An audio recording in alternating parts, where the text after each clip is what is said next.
บัดนี้ย่ำมีฝนสั่งฟ้าเอิ้นลาหมูเด้อฟุ้งป่า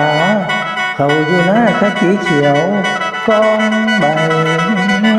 ยามลงตองละน้ำเต็มหน้าป่ามาบอนมาวันซ้อนที่มันนวลมาฟังเสียงฟ้าห้องหวนคือศิลาจากแล้วว่าปีหน้าจังพบกันละตรงนี้สายย่ำนี้นั้นเห็นแล้วมวนส่วนลงไหลยืนขั้นแท้แน่นไก่ไก่นกไก่นาทลาลอนละเบิ้งคุณแม่พอใหญ่สาเป็นลงตอนไปดักป่าบอนหน้าลุมเขาแต่ขอเกี่ยวจุ้มกุ้งเสียงฟ้าเข่งดีดบอนป่าสิวน้อยกะแห้งลายและคิดฮอดเด้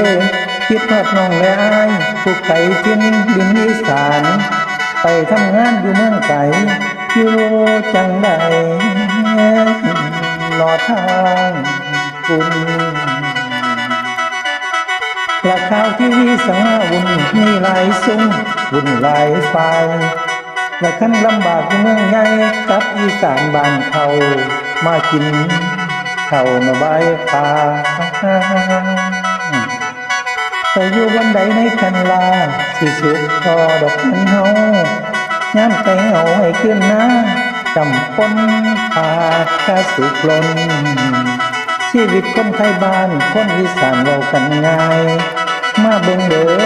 ย้ำเติมข่อยบายก็เขาเขียวแสงแดดต้อง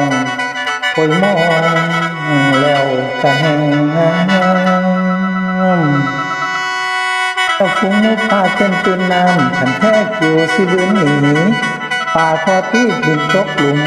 พ่อใหญ่สาเพิ่นดักไว้แล้วแถวด้าถึงหน้าไตแนมไปใส่น้ำล้นรีเสียดายเด้ถ้าลูกวอกก็ลงรีเสียงพอลุกแม่ป่าเพิ่นถามช่วงนั้นข้าวเราถามเข้าถึงลูกเต่าสิมาบ่พรรษาฝากเงินมาบ่พอปุ๋ยแม่บ่น้อลูกชายตนแต่น้อยบ่โดนเสียงกองแรงเนี่ยผู้เจ้าดังมากกองหวนหวนได้ฟังแล้วสั่งมามวนคือดนตรีกล่อมทุงไปฟังแล้วแห้งสะออนละนี่ละคำขาก่อนท้องถิ่นดินอีสานเป็นวิมานของคนจนนั่นนางโกกะสุลำละย่ำนี่ย่ำลาป่าพ่อน้ำไหลลงซ้อนอยู่ก้นลีกลับมาเด้อน้องพี่แต่งสุดสีนอกโกโกมาเดินทางไม่ตรงหน้าเด้อคนไกล